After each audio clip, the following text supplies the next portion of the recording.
SK news Kannada digital ಸುದ್ದಿವಾಹಿನಿಗೆ ಸ್ವಾಗತ. ಈ ದಿನ ನೋಡ್ತಾ ಇದ್ದೀವಿ ಏರ್ಪೋರ್ಟ್ ಈ ನಡುವೆ ಯಾವಾಗಾದ್ರೂ ನೋಡಿ ಏರ್ಪೋರ್ಟ್ ಅಲ್ಲಿ ಹತ್ತಿ ಇಳಿದಿದ್ರೆ ನಿಮಗೆ ಗೊತ್ತಾಗುತ್ತೆ. ಸುಮಾರು ಹೊಸ ಏರ್ಪೋರ್ಟ್ಗಳು 50ರಿಂದ 60 ಹೊಸ ಏರ್ಪೋರ್ಟ್ಗಳು ಈ 10 ವರ್ಷದಲ್ಲಿ ಆಗಿದ್ದಾವೆ. ಏರ್ಪೋರ್ಟ್ ಅಲ್ಲಿ ನೋಡಿದ್ರೆ ಈ ದಿನ ನೋಡ್ತಾ ಇರೋ ಏರ್ಪೋರ್ಟ್ಗಳು 14ರ ಮುಂಚೆ ನೋಡ್ತಾ ಇರೋ ಏರ್ಪೋರ್ಟ್ಗಳು ನಿಮಗೆ ಗೊತ್ತಿದೆ ಹೆಂಗಿದೆ ಅಂತ. ನಿನ್ನೆ ಹುಬ್ಳಿಗೆ ಹೋಗ್ಬಿಟ್ಟು ಬಂದೆ. ಒಂದೇ ಭಾರತ್ ಎಕ್ಸ್ಪ್ರೆಸ್ ಅಲ್ಲಿ ಒಂದೇ ಭಾರತ್ ಟ್ರೈನ್ ಅಂದ್ರೆ ಯಾವ ತರ, ನನಗೆ ರೈಲ್ವೆ ಸ್ಟೇಷನ್ ಅತ್ತೆ ಇರ್ಲಿಲ್ಲ. ಒಂದೇ ಭಾರತ್ ರೈಲ್ವೆ ಸ್ಟೇಷನ್ ನೋಡ್ಬೇಕು ಯಾವ ತರ ಆಗಿದಾವೆ ಅಂತ. ಈ ಅಭಿವೃದ್ಧಿ ಕಾರ್ಯಗಳು ಆಗ್ಬೇಕಾದ್ರೆ ಸೆಂಟ್ರಲ್ ಗೌರ್ಮೆಂಟ್ ಆಗ್ತದೆ. ಇವ್ರು ಬರೀ ಬಿಟ್ಟಿ ಗ್ಯಾರಂಟಿಗಳು ಕೊಟ್ಬಿಟ್ಟು ನಮ್ಮ ರೋಡ್, ನಮ್ಮ MLA ಸಾಹೇಬರಿಗೆ ನಾನು ಮೊನ್ನೆಯಿಂದ ಹೇಳ್ತಾ ಇದ್ದೀನಿ, మా రోడ్ కట్లేసిప్ప కొంచెం పోనీ ఆ ప్యాచ్ల కన్నా వేసినా దుడ్లు రాలేదన్న, ఏమన్నా చేసేది దుడ్లు రాలేదన్నా, ₹1 ದುಡ್ಡು లేదన్న. ಎಲ್ಲಿರ್ತಾವ ದುಡ್ಡು? ಬರೀ ಬಿಟ್ಟಿ ಗ್ಯಾರಂಟಿ. ಹೆಂಗಸ್ರಿಗೆ 1,000 ಹಾಕೊಡು, ಅದ್ಯಾವ್ದೋ ಫ್ರೀ ಬಸ್ ಹಾಕು. ಆ ಫ್ರೀ ಬಸ್ ಹಾಕ್ಬಿಟ್ರು ಪಾಪ ಹೆಂಗಸ್ರೆಲ್ಲ ಹೋದ್ರು, ಇವ್ರಿಗೆ ಊಟ ಇಲ್ಲ, ಪಾಪ ಹೆಂಗಸ್ರಿಗೆ ಊಟ ಇಲ್ಲ. ಹೋದ್ ಗಲಾಟೆ. ಆ ಬಸ್ಗಳ ಮೇಲೆ ಬೇರೆ ಟವಲ್ಗಳು ಹಾಕೋದು, ಇದು ನಂದು ಇದು ನಂದು ಒಂದು ಸೀಟ್, ಅಲ್ಲಿ ಒಂದು ಗಲಾಟೆ.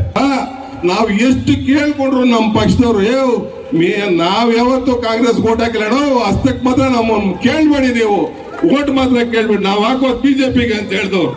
ಲಾಸ್ಟ್ 5 ವರ್ಷದಿಂದ ಹೇಳ್ತಾರದು. ಮುನ್ಸಾಮಣ್ಣ ಅವ್ರಿಗೆ ಗೊತ್ತಿಲ್ಲ ವಿಷಯ. ನಮ್ಮ ಪಕ್ಷದವ್ರು ನಾವು ಕೇಳಿ ಮುಗದಾಡ್ಲೆ ಪಟ್ಕೊಂಡೆ ಕೂಡ మేమేసేదనా, మేమేసేదే, మేము యాపొద్దు కాంగ్రెస్ కేసిండ్లేదు, ఇంక అడిషన్ లేదు ಅಂತ ಹೇಳಿರೋ ಅಂತ. ಈ ದಿನ ಏನೋ ಆಲೋಚನೆ ಒಂದಾದಂಗೆ, ಆಲೋಚನೆ ಮಾತ್ರ ಒಂದಾಗುತ್ತೆ.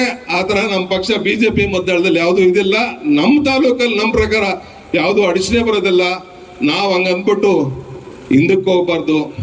ಈಗ ಕಾಂಗ್ರೆಸ್ ಗೌರ್ಮೆಂಟ್ ಅಸ್ತಿತ್ವದಲ್ಲಿ ಇದೆ ಕರ್ನಾಟಕದಲ್ಲಿ, ಹಾಗಾಗಿ ನಾವು ಭಾರಿ ಹುಷಾರಾಗಿರ್ಬೇಕು. ಲಾಸ್ಟ್ ಟೈಮ್ ಬಿಜೆಪಿ ಅಸ್ತಿತ್ವದಲ್ಲಿತ್ತು, 1 ಲಕ್ಷ ಮೆಜಾರಿಟಿ ಓಟ್ ಕೊಟ್ಟಿದ್ರು ಮುನ್ಸಾಮಣ್ಣ ಅವರಿಗೆ ಲಾಸ್ಟ್ ಟೈಮ್ ಬಿಜೆಪಿ ಮತ್ತಿದ್ರು.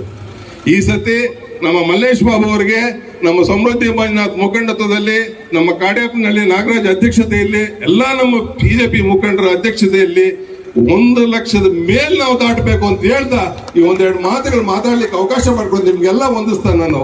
ಜೈ ಹಿಂದ್, ಜೈ ಭಾರತ್.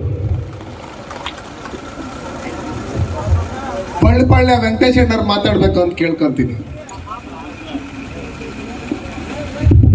ವೇದಿಕೆ ಮುಂಭಾಗದಲ್ಲಿರುವ ಎಲ್ಲ ನಮ್ಮ ದೇಶಪ್ರೇಮಿ ಅಭಿಮಾನಿ ಬಂಧುಗಳೇ, ವೇದಿಕೆ ಮೇಲಿರುವ ಎಲ್ಲ ನಮ್ಮ ಎರಡೂ ಪಕ್ಷದ ನಾಯಕರೇ, ಈ ದಿವಸ ನಾವು ಏನು ಸೇರಿದ್ದೀವಿ, ಮುಂದಿನ ಲೋಕಸಭಾ ಚುನಾವಣೆಗೆ ಪ್ರಥಮ ಬಾರಿಗೆ ಮುಳಬಾಗಲು ಸೇರಿದ್ದೀವಿ.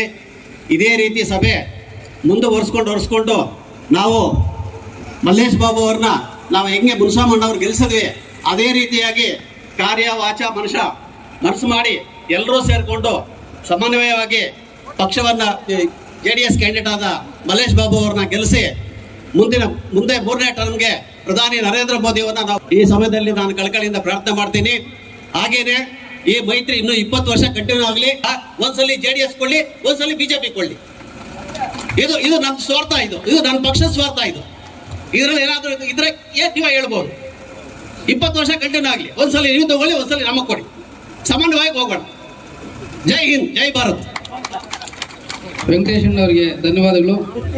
ಈಗ